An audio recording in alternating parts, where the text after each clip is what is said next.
With all eyes on President Trump's legal battles against the 2020 election, we can all be forgiven to have taken our eyes off the incredibly important Senate races in Georgia. As you all know, if the Democrats take both seats and the vice presidency, they would have an effective majority in the Senate.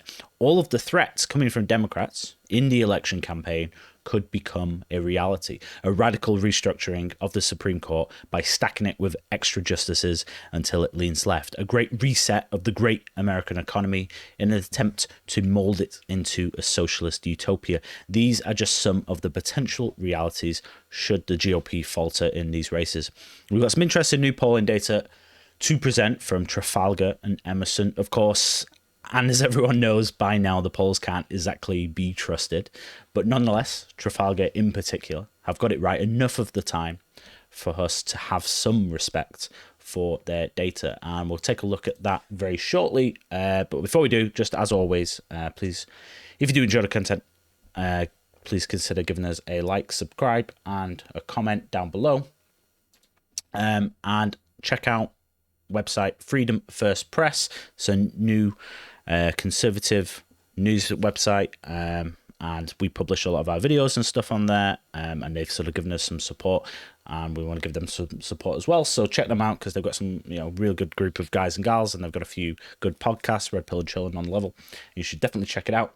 But moving on to these polls, Connor, you got this Trafalgar one first. Yeah, absolutely. So just remember what we're looking at is two races here. We've got Perdue versus Ossoff and Kelly Loeffler versus Raphael Warnock. We only need one of these seats, right, to be able to frustrate Biden's progressive agenda. We only need one seat to guarantee the Supreme Court.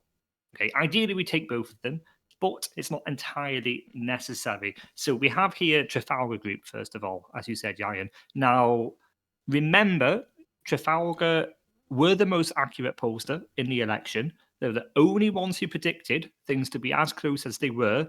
Other pollsters haven't even chosen to do Georgia, right?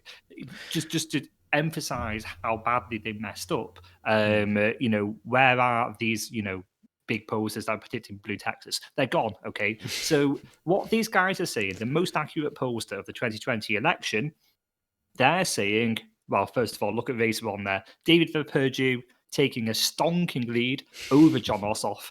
Even if all the undecideds go with Ossoff, Perdue is still 0.7% ahead.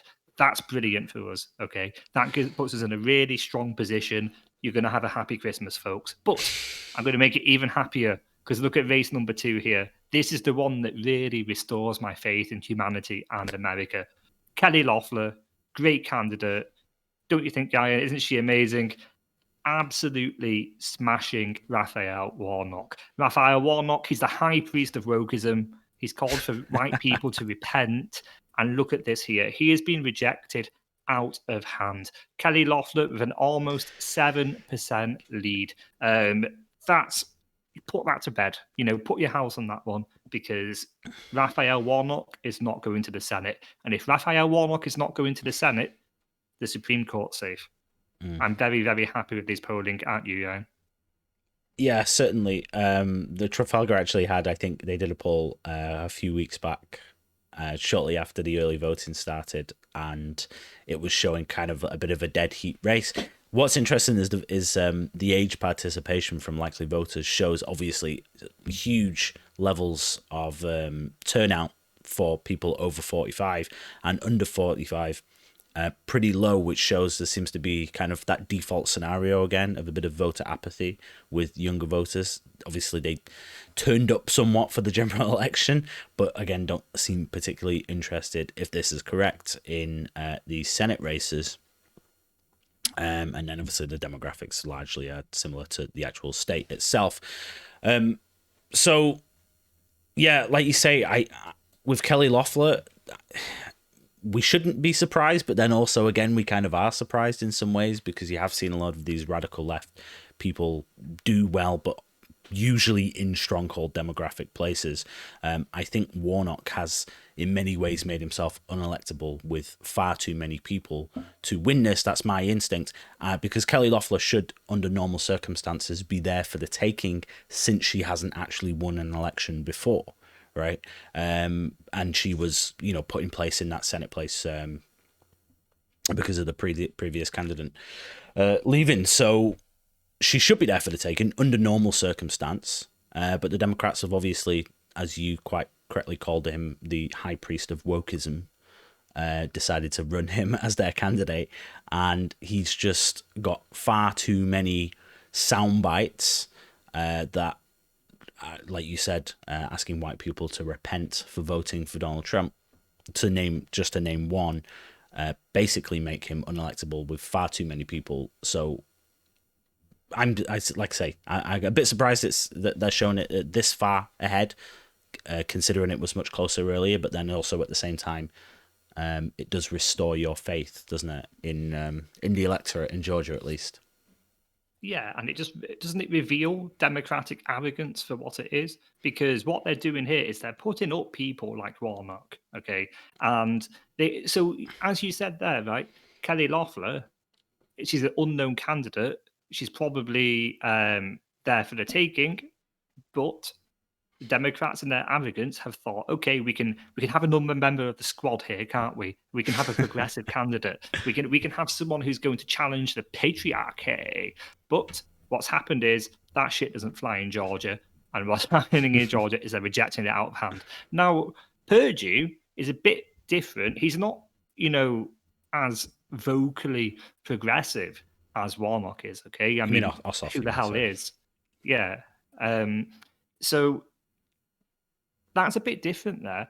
But what it is showing is that the Georgian people do not want to give Joe Biden the keys to the Supreme Court. They don't want to enable Joe Biden to have the trifecta, to have almost absolute power in the country, because guess what? The squad's holding a knife to his throat, metaphorically, of course. They can demand he goes 6 times more progressive instantly, and we're seeing that they're wielding a lot more power, and they're rejecting it. Yeah, you're right. I mean, I want to take a look at this one from Emerson as well, just because these are, by the way, like the only polls. Like everyone seems to have just kind of dropped their tools and given up and gone, yeah, listen, we're just not very we actually have no idea what we're doing. Emerson, yeah, wouldn't you? Yeah, if you messed it up. Emerson and Trafalgar, though, obviously, Emerson not all over the shop, but even in 2016, they actually kind of did quite well in a few of those Rust Belt states. They had it quite close.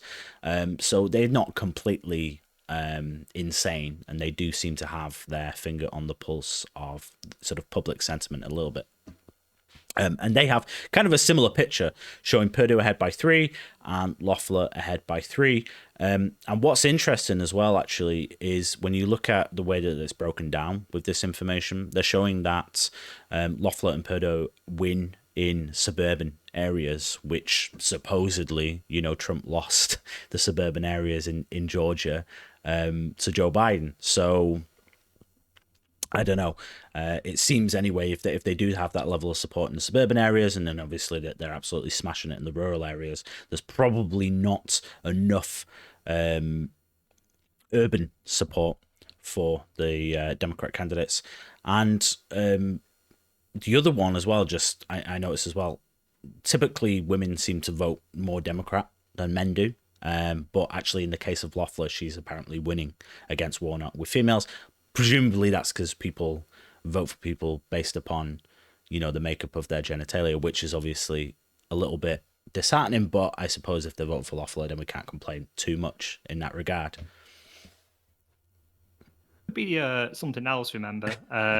So Donald Trump, obviously, in the last election, if you're looking at the kind of data that came through, or even the polls, what we saw time and time again is that the trend was that suburban white women weren't a fan of Donald Trump because for various reasons.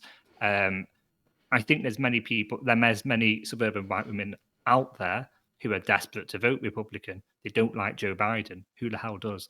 They're not fans of progressive agendas and things. And they may have voted against Donald Trump in the presidential election, or they may have had their votes altered, but that's for another time. Don't ban me, YouTube. But when it comes to the Senate races, they're much more likely to give their vote to the Republicans.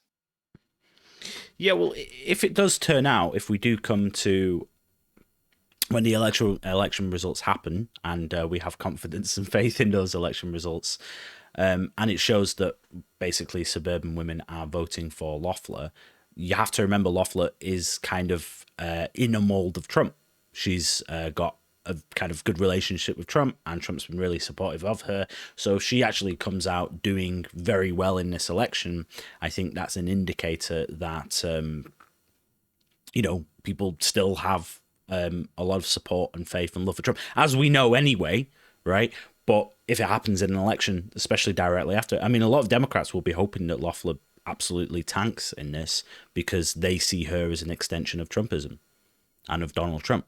So if she absolutely smashes it and wins significantly, as the Trafalgar one in particular is showing, then that's a big middle finger up to the Democrats who seem to think that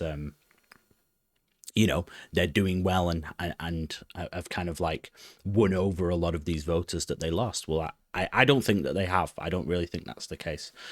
Have you got anything else to add anyway before we close out? Yeah, just on that final point, it just all comes back to the Democrats. Their main aim in this election was to once and for all bury that strand of Donald Trump influenced conservatism, wasn't it?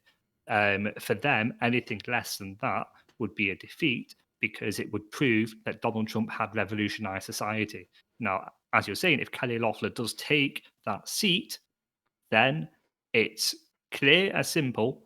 Donald Trump, even if the election's taken away from him, Donald Trump will have changed America.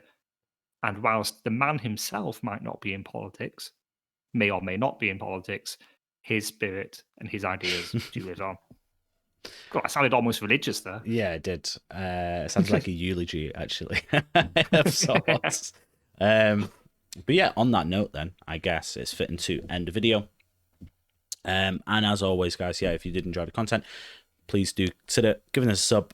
There'll be some more polling videos, I'm sure, if you are a fan of our polling videos coming up. And we're actually kind of planning a few sort of special videos for the Georgia election as we get closer to it. So stick around for that if that sounds like something you'd enjoy.